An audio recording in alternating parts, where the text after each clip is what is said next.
poetry. When you shout other sorry. Because we're down in the hoods, yeah. Proper gangster. Sorry. Now, next up we have, from Dumfries, the wonderful Miss Katie Ewing.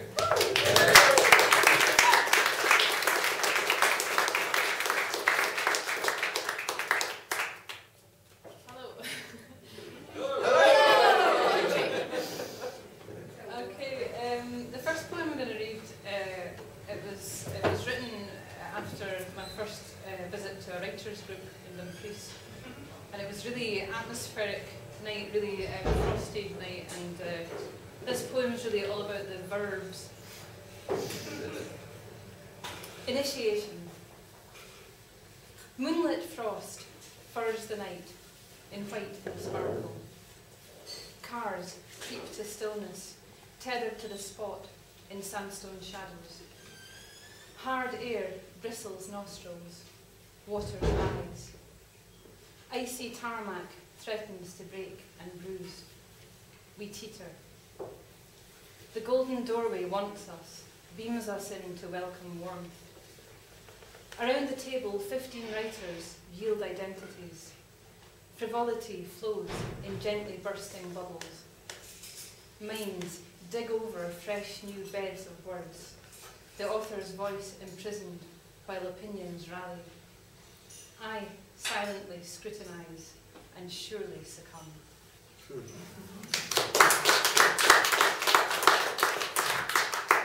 The next one's an Edinburgh poem. When I was, I have two big brothers who both lived in Edinburgh, although I grew up in Dumfriesshire. And this poem was written about when I was a teenager and I used to come and visit them. Stations. Lockerbie to Edinburgh, my first solo train journey. I bring cheddar for Andy, he asked me to. A huge cellophane-wrapped orange block, a taste from home. It would become tradition. All my things in a strong plastic bag, stuffed fat, handles stretching. Compartments jammed with big strangers, weekend spirit, loud voices, undulating chatter. Patterned seats, smell of beer, aftershave, cigarettes, steady rhythmic rumble on. Fields blur past, tall hedgerows obscure, town's windows, stacked lives tower over railway lines. The Tannoy voice says, Edinburgh Haymarket, which sounds familiar, so I grab my bag, squeeze my way out with the flow. The train shunts off, leaves me behind on the cold grey platform. I search faces, figures, for friendly welcome. Eventually, with sinking fear, I realise my mistake and have to bravely walk the festive evening length of Princess Street alone. Cold and sweaty, bag handles cutting into fingers, meeting no one's eyes, hoping my punky hair and leather jacket make me look more than 14. At Waverley, my brother had waited, found me not on the train, panicked and gone home in case I'd made my own way there. The station payphone had no privacy for my pregnant tears.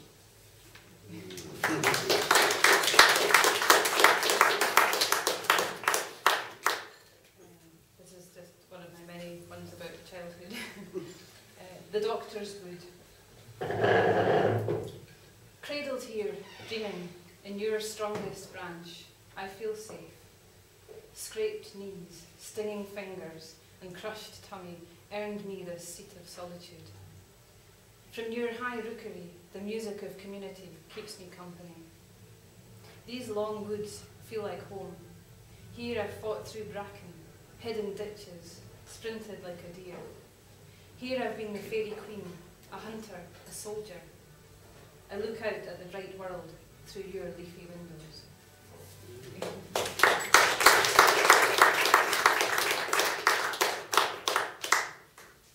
This is another place from childhood that meant a lot to me. The Goat Shed. Corrugated iron, painted rust red, slants to roof the low lean-to. Inside, the dark is warm, straw-scented, goaty. Make sure you bolt the door behind you, tie the string. These clever beasts would learn to get round anything in time. If I was very still, I could watch the milking. My mum's strong, gentle hands squirting milk hard into the frothy bucket. She'd talk her quiet reassurance to Flora, or another, who watched me from an uneasy gold-green sideways eye.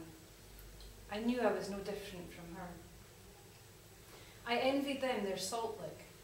I opened their feed bin and picked out malty chunks to chew. My first experience of birth, the restlessness, the mother's fear of the inevitable, her scared bray to push out first an impossible little cloven hoof, then a sudden dark, wet bag of kid. My mother midwife knew instinctively when to hold back, when to rush in. The miracle baby, ba-la-la on wobbly legs, pushing in for milk, then furiously wagging tail. Goat mothers eat the afterbirth for energy. My mum told Flora, clever girl, well done. Years later, a midwife said the same to me.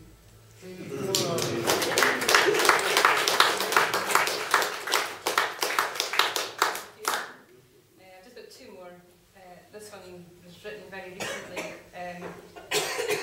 There's an exhibition at the Botanic Gardens in Edinburgh at the moment by artists and writers Tom Howe, Hugh Bryden and Lizzie Ferry, and they were looking for responses on the theme of the nest. The exhibition's called Locating the Nest, and so this is what I came up with. Nesting.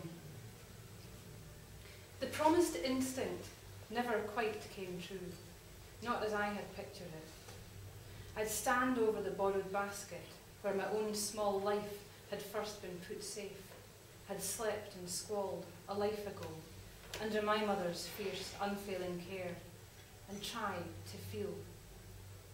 I'd made it up with gender-neutral, tiny sheets and blankets to be prepared, and now came here to look, to try to wake some urgent, hidden self that wouldn't come.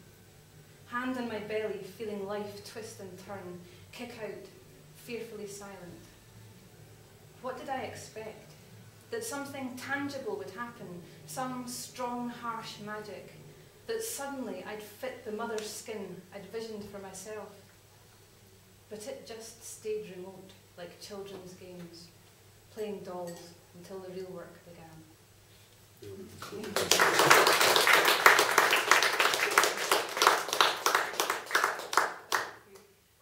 The last one, it was a poem. It's kind of about archaeology, but it's really just about what a culture leaves behind. Unearthing. When this all goes under, and nature takes back her borrowed time, what will remain to be unearthed? What stories will explain our culture to the future? In 1,000 years, what will they find? Not flint arrowheads, still beautiful with heavy, deadly power, but semi-automatics, their sleek lines corroded by time. Not oyster shell middens, hidden by quietly crumbling mossy stone, but Tesco bag landfill, still with steel, cement and plastic decay. Or our own modern day Pompeii, a terrible moment, flash frozen in nuclear fallout. Or submerged cities, barnacle-smothered shrines to shopping, great glass temples of commerce, where shop dummy deities with faces but no nipples look nonchalant, where fag-butt votive offerings are tenderly placed round pub doorways. Or will there be no trace of our supposed progress, our nobility, our amassed knowledge? No paper, no power for PCs, the infrastructure dead and gone. Will we seem primitive, worshippers of useless technology?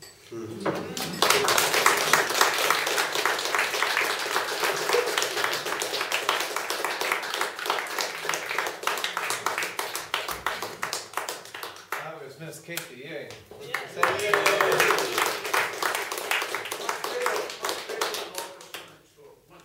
What the whole poetry's been doing is bringing performers, poets, writers, musicians together, both who are at the start, like Katie, this is what, second, third? You're quite early in your whole performance career. Yeah.